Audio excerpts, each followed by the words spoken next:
is Unscripted with the Sleepers on the Field of 68, presented by BetRivers. Michigan State continuing to win games. Big one coming this Saturday. We'll talk a little Michigan State preview. We have an interview with Max, a.k.a. Max Christie, off a big win against Northwestern. We got him post-game for a few moments on the bus ride back to Michigan State. He was a very entertaining interview. We will put that at the end of this episode. But first, my good friend Carter Elliott is here. And Cart, you look like you have some things you want to talk about. You don't want to celebrate this win. I don't want to celebrate. First of all, it's Max Christie, a.k.a. Max, okay? Cormac is here. The whole Cormac curse, Carter, stop calling him Cormac. Stop calling him the name that his beautiful mother and father birthed him with. No, the name lives on. Cormac is here, and he's perfect, okay? First 20-point game of the young Michigan State player's career. The footwork, mwah. The stroke, mwah. Just absolutely beautiful. Love it. Great game by him. Glad we got him on here for an interview after this. But no. So I was wrong. I was mistaken. You don't want to talk about what's wrong. You do just want to celebrate your core name for Max Christie, who continues to feast on horrible teams and play very poorly against any good teams he's played this season. If only I had a good arm and could throw tomatoes all the way to Portage, I would. So here's a virtual one right now because that was terrible. I was going to think of something witty, but I can't. But it's less terrible than just screaming about how good a guy's birth name is when he beats up on Southwest Missouri State. Like, you got to beat who's in front of you, Greg. They put five guys Skippy out there. You got to play against them. You damn Skippy. And but Max no. does that. Let's get to this though, because there is something to talk about this state team. And it starts with a T, and it rhymes with Rover. Okay, and that's turnovers. In the game of basketball, when you have turnovers, good teams take advantage of that. Right now, we're playing bad basketball teams. Let's be honest, okay? I'm glad we're winning. It's great to win. There's some teams in the state of Michigan that aren't winning. And I'm not referring to Eastern, Western, or any of those schools. I'm referring to the school in Ann Arbor. Anyway, we have to win these basketball games. But the fact of the matter is, we need to look forward and clean these things up right now, because if we turn the ball over against good basketball teams, they are going to punish us on that. And the turnovers right now are careless ones, just really simple things like not being able to throw it in the post, just kind of losing the ball, being lackadaisical with it. Just very careless turnovers, not turnovers that are excusable, I think. And it's things that should be easily able to be cleaned up. But unfortunately, the turnover bug just continues to bite us. It bit us in the first half tonight heavy. Nebraska was in that game. They went very cold in the second half, which helped us out. And we also stopped turning the ball over. But we really got to cut back on the turnovers, because when we do play a good team, thought it was going to be Michigan, but they kind of fell off a little bit. But when we do play the Purdues, the Wisconsins, these other good teams in the Big Ten, they're going to be able to capitalize off our turnovers. So we really got to clean that up moving forward. Yeah, I mean, it's a team-wide problem. A.J. Hoggard led the game tonight with 7 turnovers, which is just horrendous. If you're wondering, like me at times, why A.J. Hoggard can't be the starting point guard on this team, it's because any given night he can turn the ball over 7 times. He can just dribble into a charge. He can dribble off his foot. He can throw the ball into the 5th row of the stands. I don't really get it.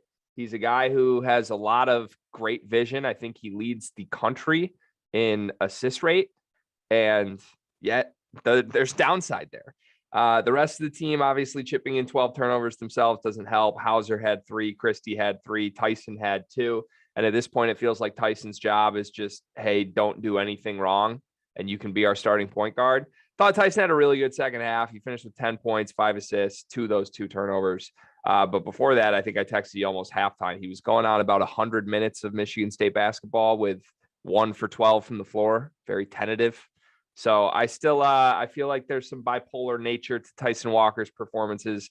But you're right. Tonight it didn't matter because, 1, you were playing Nebraska, and 2, because Max Christie showed up as the Max Christie who shows up when you play teams like Nebraska. 7 for 9 from the floor, 21 points. I do think, I know Max Christie can translate this against higher, better teams, but he hasn't done it yet. Now, I'm not even saying Michigan's a good team, but Michigan is the type of team just athletically and physically that Max Christie has struggled with. So I'm hoping that changes. I think it probably will. It would be a really good time for Christie to have a great game. And he's got some momentum going into it. But the guy who matters, Carter, is Gabe Brown. Gabe Brown is a superstar. Hey, first team All Big Ten on the trajectory right now. First team? First team. Okay, calm down. Calm down. That is his trajectory right now. No, do you know how many guys in this conference go for 25 and 10? If we win the Big Ten, is Gabe Brown not going to be on first team? No, he had 14 and 4 tonight. Like, I love Gabe Brown. I'm literally yelling he's a superstar. He's not a first team player this year in this conference. What if we win the Big Ten and Gabe Brown continues on what he's been doing so far in Big Ten play? He's an All Big Ten player. Carter, that doesn't make Gabe Brown better than EJ Liddell or Kofi Coburn or Jaden Ivey or Keegan Murray or Johnny Davis. Gabe Brown's been better than Jaden Ivey in Big Ten play. No, he hasn't. Yes, he has. Gabe Brown's great. Trust me, Gabe Brown is great. But like you and I on the Sleepers podcast or the Unscripted podcast, like if we have one great episode that goes crazy, or even just a good season of episodes where we get the 1,000 views an episode, that doesn't make us Joe Rogan. Okay, we're not the first team all-world podcasters because we had a good season. That's what Gabe Brown's doing. He's a great Spartan. He's the best player on his team. He's a superstar. He's not a first team All-Big Ten player. If he continues on what he's doing and we win the Big Ten, he will be first team All-Big Ten. It would be unprecedented. 14 and 4 and 1 is not first team All-Big Ten numbers. Second team, sure. You want to call him a second team lock right now? I'll give you that. He should be in consideration. Should he not be in consideration for not this year, man? We've talked so much about how high end the top end talent is. Like, there's just 5 guys who are first team All-Americans in this conference. There are. It's not his fault.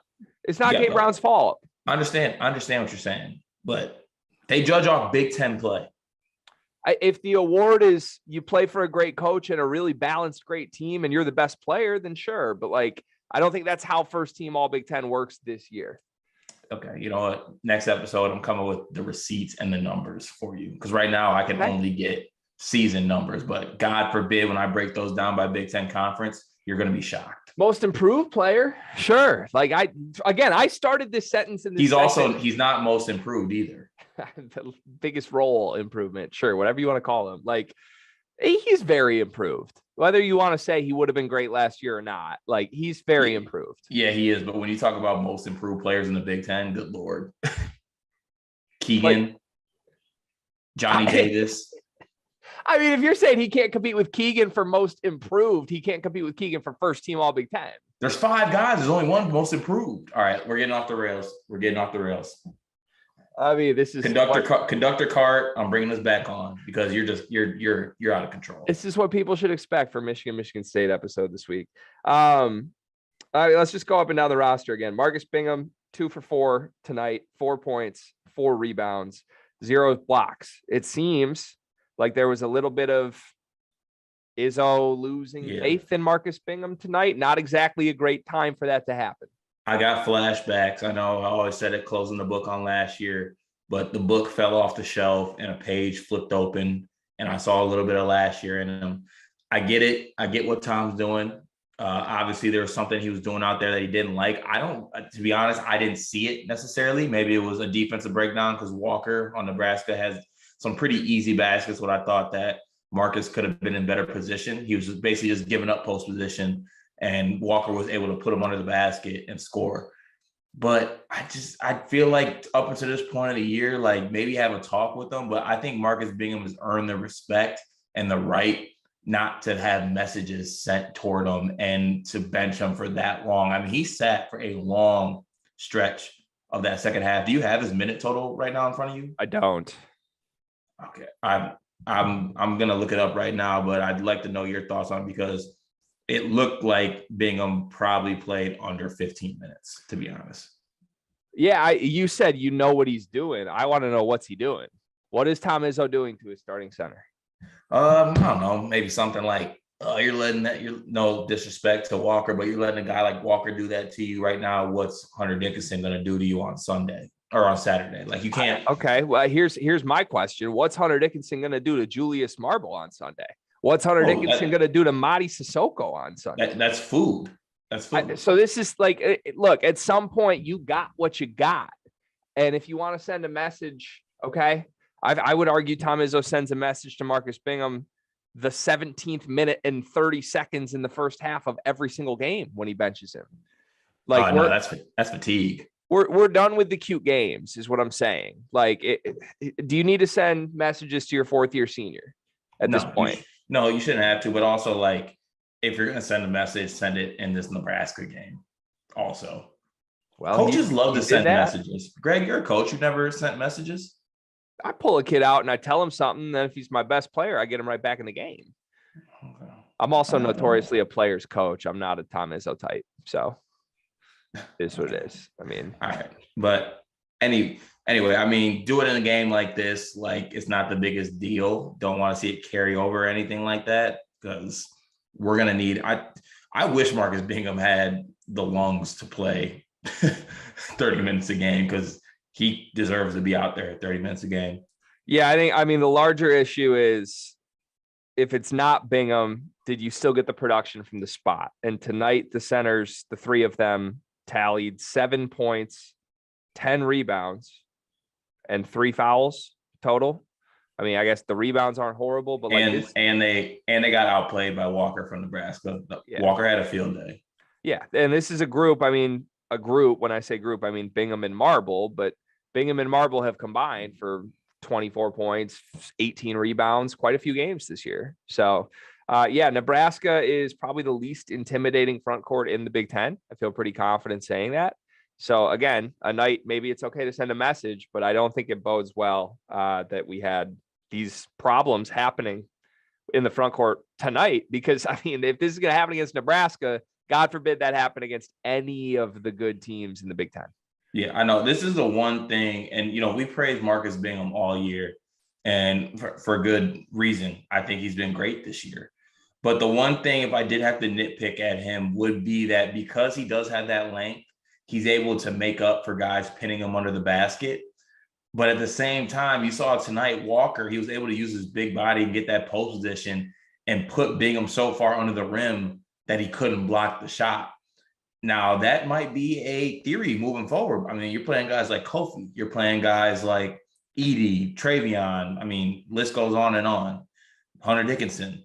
These players are massive human beings. And if they pin you under the basket, you're not going to be able to use that length if you're jumping under the rim. So, when you do have the opportunity, you want to do your work early, is what a lot of people say. Like, do your work early. Maybe a little 3/4 hedge, something to get a hand out there. You have so much length that you don't even have to get all the way around him. He'll be able to get on his side, get that arm out there, and still get back on defense and wall up the way he's been doing.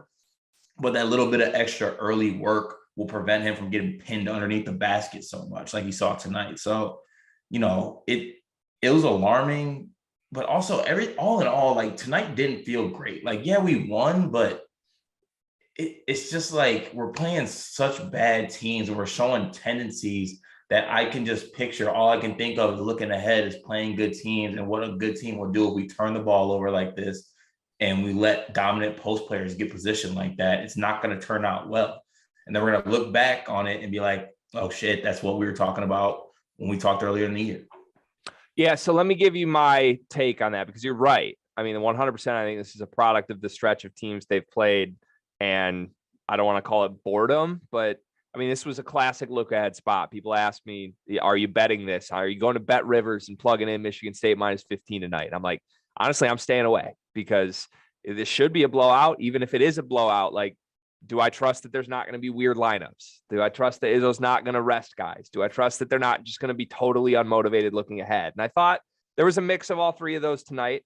I am not super concerned, to be honest with you, because I think it's really hard for a good team to play 7-8 consecutive bad teams and know that they can survive with their C game and just keep giving their A game every night. It's just a tough thing to do. Like, at the high school level, the team I coach, is very tough to do that. In college, it's got to be even tougher. And give them credit. Like, I think if there was a wake-up call at any point, if they had lost one of these games, certainly they snap back to it. Maybe they run some of these teams out of the gym, but like, That second half against Northwestern was great. Second half tonight against Nebraska was pretty damn good. Second half against High Point was really solid. Like, this team has responded out of struggling halves, out of halftime, out of the locker room. Give the staff credit, give the players credit. But I don't know. I think they're going to get up for Saturday is what I truly think. Like, I don't think we're seeing any lingering issues here. I just think this is a team that's like ready for a big game, and they need one. And that's a good transition to Saturday, because I think both teams are going to be up for this. Like, I get it. We talked about Michigan and the struggles they've had this year, but it's still a rivalry game. Okay. If Michigan can't get up for this game, then you can literally stick a fork in them. They're done for the year. Okay. Because that'll be a new level of down bad if they can't get up for this game. I expect Michigan's best shot in this game. I expect it to be a good game. I think Michigan State should win. I think they are the better team. I think this line's going to be close. I would head to BetRivers. I would hammer Michigan State in this game. I think the line will be close. I believe you said earlier, you hinted it might be around 1-2, maybe even pick them. Go with Michigan State in this game. But also at the same time, Michigan State's got to come. They can't sleepwalk through this. If we play like we played against Nebraska, High Point in the first half of, and honestly, any of the 3 games, we played like we did in the first half, I think Michigan can reach a level where they can take advantage of that and win this game. And we saw last year. Doesn't matter.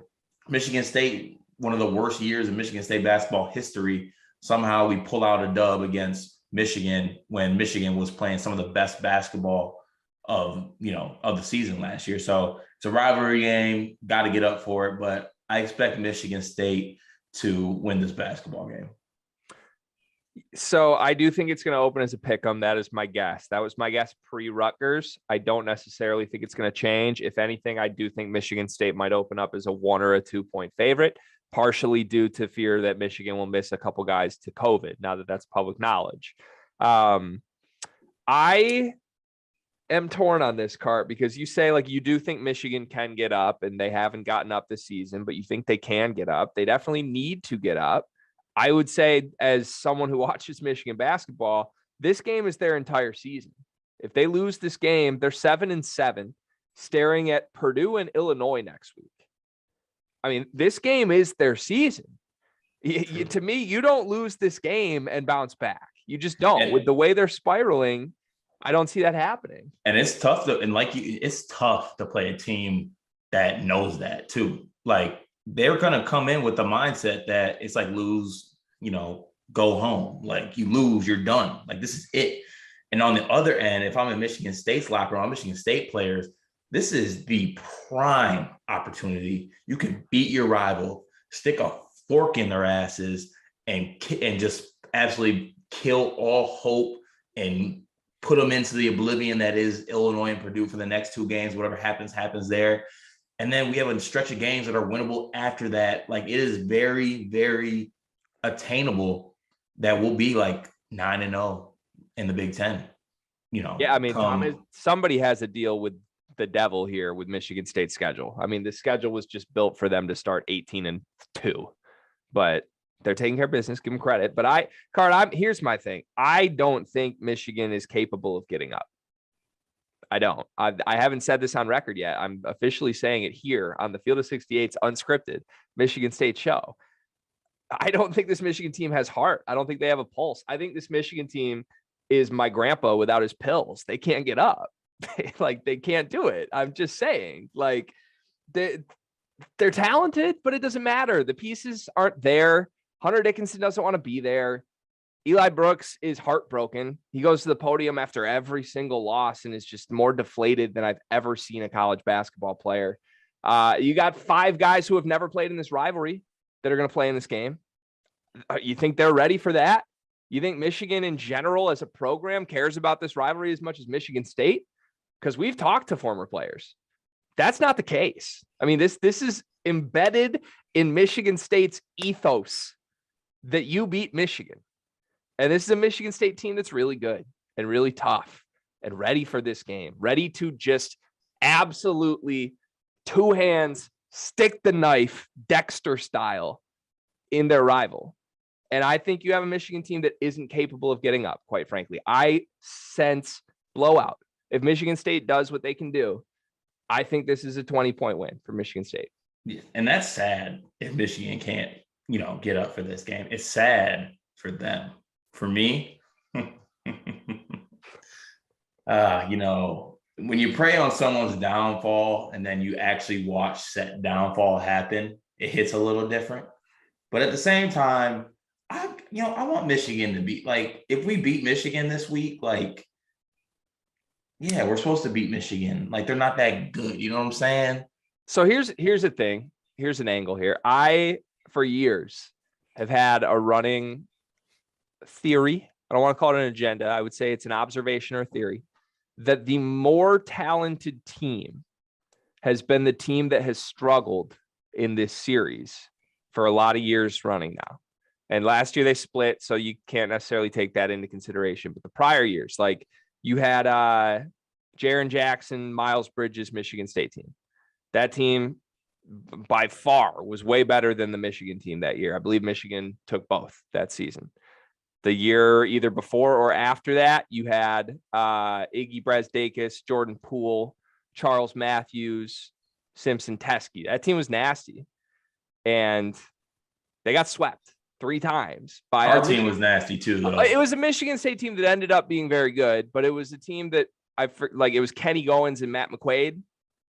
Yeah. Again, very good players, less talented to me and Michigan State had Cassius Winston. It's not to say they didn't have talent, but to me, I have just had a long running trope here. That was junior Cassius and sophomore Tillman.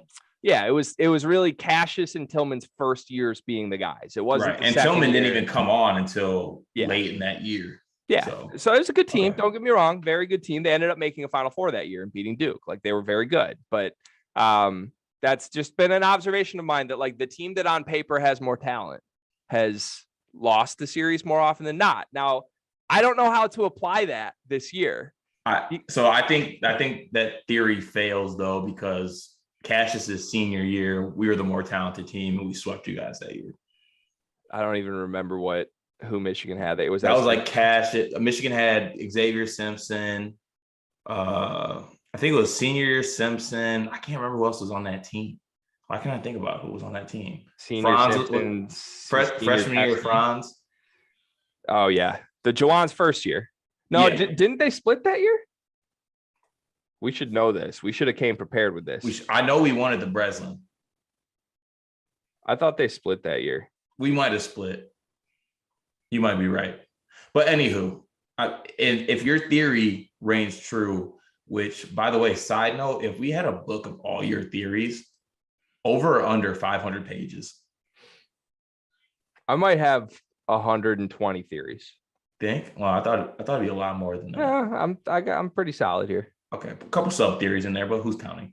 But you got a thing against theories, man? Let me live. My fault. I would argue that talent-wise, pure talent-wise, disregard what's happened this year, Michigan's the more talented team. They are. Okay. So, but how does it apply though? Is it the better team or is it the more talented team? If it's more talented, yeah, that bodes well for Michigan State. If it's better team, I'm confused again. I don't know. It's your theory.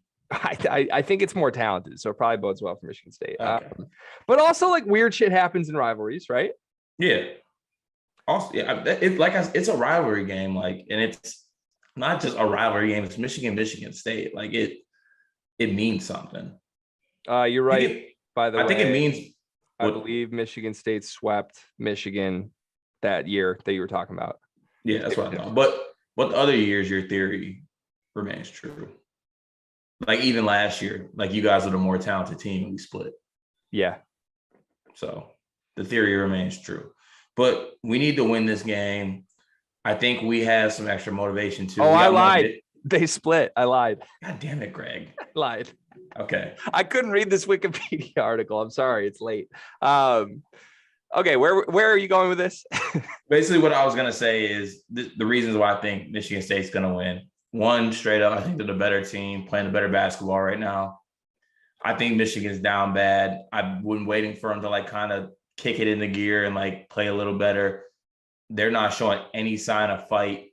I feel like a little kid that's poking a dead bird with a stick, like, come on, do something, do something. They can't do anything. But does that not scare you at all? Is there I don't any know, man. is there any like Stu Douglas, this changes the whole season energy here? I think it would more so. I don't even, to be honest with you, I don't think the Michigan guys necessarily care about Michigan State. One, you guys don't have a lot of guys from the state of Michigan even. So it's not like guys even care. There's a lot more Michigan State players that kind of, take the rivalry personally, I think, just based off the two teams this year. Maybe. Like Devontae Jones, no way he cares. Hunter Dickinson, he doesn't care. He hates Illinois. Does Tyson Walker care? Tyson Walker doesn't care, but Gabe Brown, Marcus Bingham. Okay, like I don't know. I'm with you on the general ethos that like Michigan State cares more about the rivalry, but I wouldn't go like guy by guy here and be like they don't care about this game. Like they're competitors. Like you think are they competitors? I don't know. 4 competitors only. They might not. 4 competitors only. But I just don't know if you can make a hashtag 4 competitors only and not compete. Well, they stopped tweeting it mid-game. I called them out on it. Every single game this season, they've hashtagged every tweet from the Michigan basketball Twitter, hashtag 4 competitors only. Against Rutgers, they didn't. Hilarious. Absolutely hilarious. They're self-aware. Okay. All right. Last thing I want to ask you, Greg. I have a segment for you after this, by the way. Oh, you do? Okay. Yeah, go ahead. If Michigan State wins this basketball game, is it what you would call a good win? Every rivalry wins a good win. Okay. Every rivalry wins a good win. Also, like, it's dumb, but this Michigan team is still top 25 on KenPom. Like, regardless of their results, there's reason to believe this team is a quality basketball team somewhere in there. Like, at some point this season, there'll be a quality win. Like losing to Rutgers wasn't bad. It was just the way they lost to Rutgers. I mean, I would say it was bad. Everything's been bad, dude. I've watched every minute of this team. They're bad. They're really bad. Okay. I said, like, I will go to BetRivers and find whatever alternate line I can find for this game. If it's Michigan State minus 19.5, like 100-1, I'll put $100 on it. Like, give me whatever the best odds I can get on this game are for a Michigan State blowout. I'll take it. And I'll like my chances because I do feel like this is the moment that will be the official end. But all right, I have a game for you, a very quick one. And I'll play first because I'm so generous here, Cart. I am going to close my eyes and I'm just going to envision Michigan losing to Michigan State. Okay. I'm going to tell you exactly what I see in that vision. And then I want you to do the same for me. I want you to close your eyes and envision Michigan State losing to Michigan. I want you to tell me how that happens. Okay. So I'll go first. My eyes are now closed. I see Hunter Dickinson in foul trouble early. I see Gabe Brown and Max Christie pouring in early threes on wide open shots. Defensive miscommunications. State builds a 10-point lead first half. Second half, they kind of flirt with a comeback, cut it to 7 a couple times. Couple runouts. Tyson Walker with a big steal. Oop to Gabe Brown. Funny faces to the camera. State ends up pulling away, wins by 19. Okay. And now I close my eyes. By the way, that was a beautiful picture you just painted. I can see it. It's written in stone. I can see it. So also, wait, I see a few. Oh my gosh, sorry, my magic was I see a couple other things. I see Joey Hauser with a hustle play. He saves the ball. And then all of the Spartan fans on Twitter just tweet about how much they hate Joey Hauser. Interesting. All right. That's weird.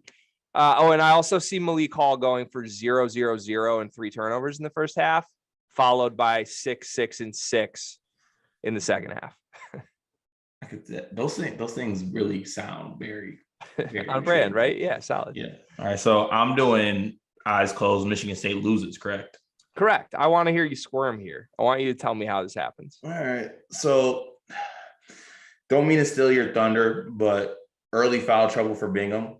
If he picks up 2 quick ones, we get extended Julius Marble and Matty Sissoko minutes against Hunter Dickinson, and they start getting abused by Hunter Dickinson. We send a double team, and all of a sudden, he's kicking out to Caleb Houston, who's hitting threes. And the Kobe Buffkin coming out party, he's hitting some threes. Devontae Jones is finally hitting threes. So we're going back and forth. I'm not saying Michigan's pulling away, not saying they're doing anything.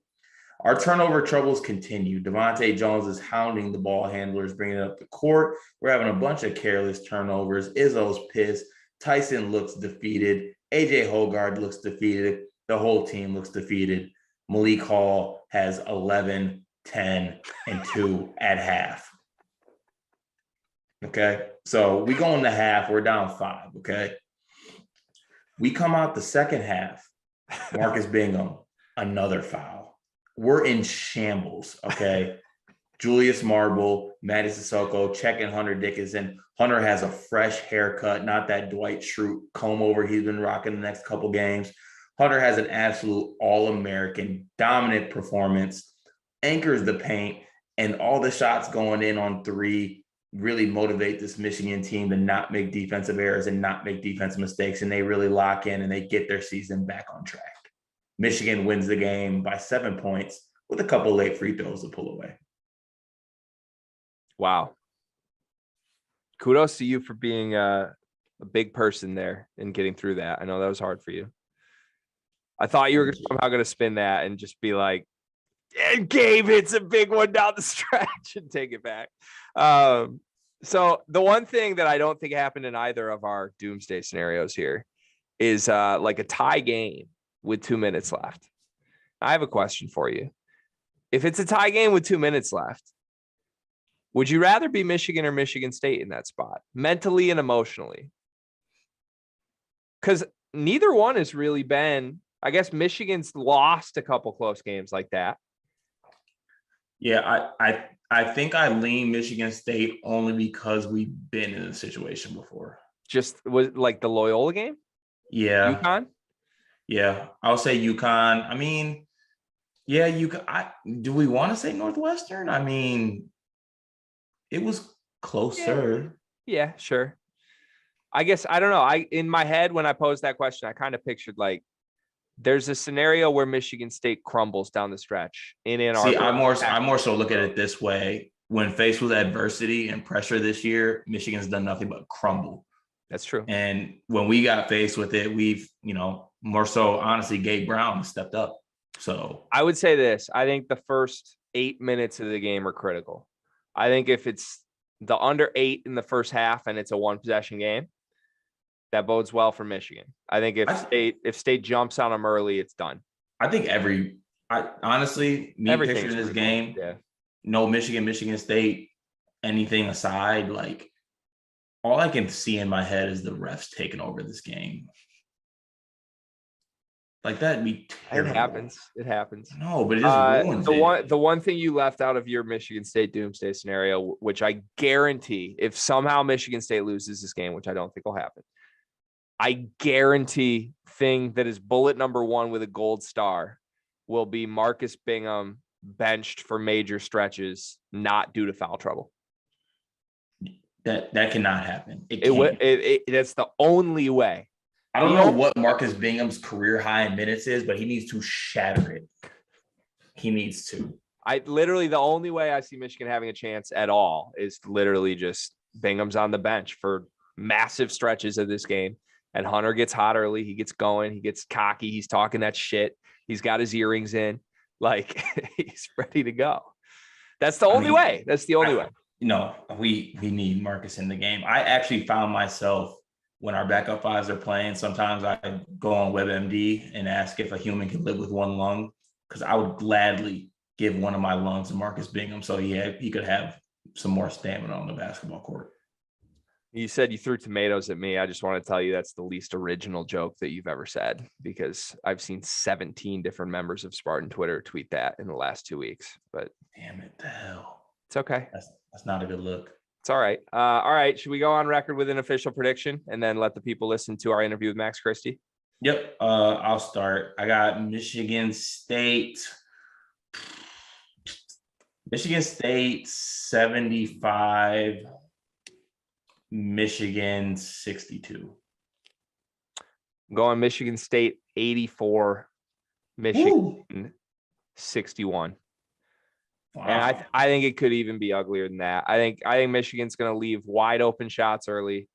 Max and Gabe are going to hit 2 threes each, get hella confident. And this Michigan team, not even like, sure, give credit to Michigan State, but this Michigan team is going to stick a fork in themselves, is my prediction. Stick a fork in themselves.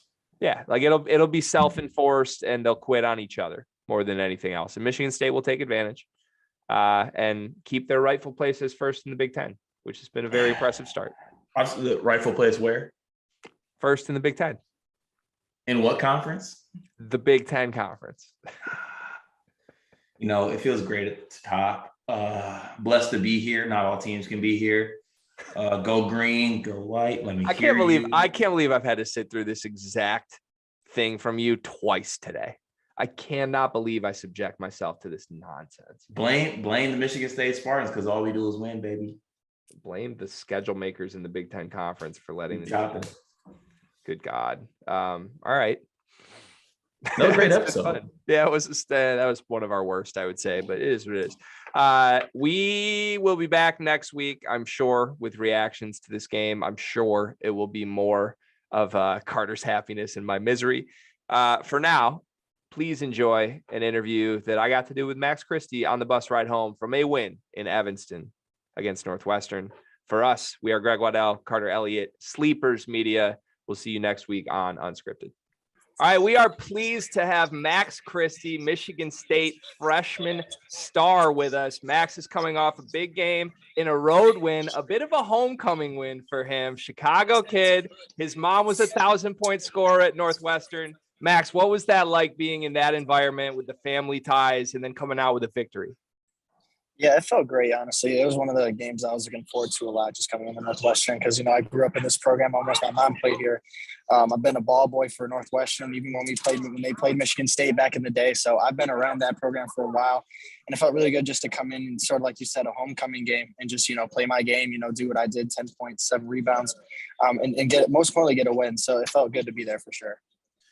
Man, that's big time. Max, I actually got a chance to watch you play in person at Madison Square Garden. And you could see your talent. You just ooze with talent and potential. I think Greg will vouch for that. Greg's a big Michigan State guy. Oh, yeah. But I will say this, man. It's like you're starting to come together and figure it out. And I got to ask you a little bit. This freshman adjustment, it's a real thing, right? And what has been the hardest part about it for you? I think one of the biggest adjustments that I've made so far is, and I think everybody's seen it, is just my shot, sort of. It's not even a bad thing, to be honest, but the ability is different in college. I think I'm making that transition, sort of. It just happens to everybody. I mean, I had that little slump I was in before, and then I had a good breakout game against Oakland, and now this game was a little bit better, I think, than my old games when I was in a slump. So I think it's good to just go through that transition now. I think it was normal. I think it's normal. It's not something that I'm not familiar with. I've gone through something like this before when transitioning, but I think that's one of the biggest transitions I'm learning right now is just, sticking with it, staying confident in my jump shot, even though sometimes it may not fall. It's just an adjustment to make because, college is a lot different than high school, all these closeouts, quick closeouts, these reads, and the scouts that teams are playing against me. So it's just an adjustment for sure. But I think the more games that I've been playing and the more games I will play, I'm going to get better. My shots are going to fall. I'm still going to be confident regardless. So I love that. Game's starting to slow down a little bit for you. And then, certainly, yeah. Yeah. And then I got to ask you this, because Coach Izzo has a truly unique relationship with his players. The players go back and forth a lot. He lets you explain yourself. I got to hear a little bit how that's been for you as far as learning from somebody as legendary as Coach Izzo and transitioning from high school to playing for somebody like that that's so intimately involved with his players. I got to hear more about that because you guys go back and forth. Yeah, certainly. So, I mean, I don't do as much, to be honest. I sort of just listen, when I feel like I may be right or he may have a mistake, I do give my, my 2 cents every now and then, but it's not in a disrespectful manner at all. Yeah. Because he has that relationship with his players. And so I think for me, mostly, I sort of just listen to him. I don't necessarily say much, even if he may be wrong in the moment, in my opinion. Most of the time he's right. I mean, he's a Hall of Fame coach. And so if it really comes down to the fact where I really think he's wrong, I'll talk to him after the game about it. But I don't necessarily jar with him at all. I think we have a good relationship. I know he knows what he's talking about. Obviously, he's won a national championship. He knows what it's like. He knows what it takes. And so I make sure that, I keep myself cool in those situations because he knows what he's talking about. He's definitely more knowledgeable in the game of basketball than I am. So you guys are sitting here 3-0 in the Big Ten, alone in first place in the conference. Not to look too far ahead because you got a home game Wednesday night, but there's a big one coming up. Your first time in the rivalry game in Ann Arbor on Saturday next weekend. Have the guys told you what to expect from that rivalry game?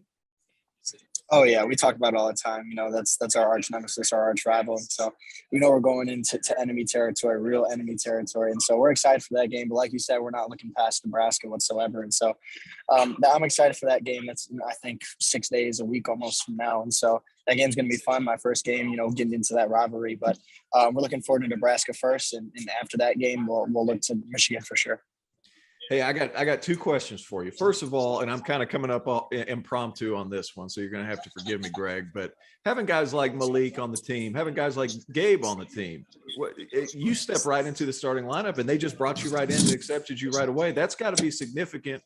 And what have they been able to share with you that's made it a special experience? Because you guys are playing well. Yeah, well, both of them are captains for good reason. Both Leak and Gabe did a really good job and have done a really good job of welcoming me in to, you know, that starting role and helping me adjust to college and encouraging me, making sure that even though when I make a mistake, I miss a jump shot, I turn the ball over, miss a free throw, whatnot, they're still there for me all the time. You know, they're always making sure that I'm comfortable and confident. And they've done a great job of that, even with that, just not even me, regardless of myself, the whole team. They've done a great job stepping into that leadership role as captains, making sure that the team is on track to do what we want to do, which is win a national championship, Big Ten championship, go to the Final Four. And so they've done a great job of that so far. And, you know, all the players look to them for guidance because they've been here, they're veterans and they're captains. And so they do their job really well. All right. I got one more. So I'm sitting down to eat and I turn on my phone because that's how I'm keeping up with everything. And the next thing I know, somebody shoots a 3 from the the left 45, and my man Max Christie comes out of nowhere and throws it down. Where do you rank on the Spartan team if there was a dunk contest? Like, who's taking that? Are you up there? I just got to hear that one. If I'm being honest, I think people do sleep on my dunking ability because I don't do it very often. I don't do it very often, which it partially is my fault. I don't do it very often. But if we had a dunk contest, I don't know if I mean, Gabe's up there, Jaden's up there, Mark's up there. Maybe I'm top 5, maybe. But I don't dunk very often. I haven't shown my dunk package at all, to be honest. And so I don't do it very often, but I think I'd be top 5 probably. I think you started to show it today. And look, I'm starting to get used to those Jaden Akins tip slams. So I had to do a double take that it wasn't him. And actually it was Max Christie who came through with it. So I don't think anyone's going to sleep on your dunking ability anymore. I've got one more for you. T.O. told you I'm a East Lansing guy, Michigan State graduate. After a big win like that on the road, you get home. Where are you going in East Lansing? What's the spot? Huh? What's the spot tonight? Or just in general. Where's your go-to place after a victory? One of the places I like the most is Barrios. It's a new taco place that just opened up, I think, this year or last year. It's really good. And so if we have time tonight, I'll definitely go stop by there and see if I can get a nice little taco, you know. So we'll see how that goes. That's how I know I'm getting old because I don't recognize that one. I'm only like 6-7 years removed, but man. It's a new one. It's a new one. Well, enjoy, Max. It's a pleasure watching you. Good luck the rest of the season, and congrats again on the victory today. Thank you, guys. Thank you guys for having me. I appreciate it. Awesome, Max. Thank you.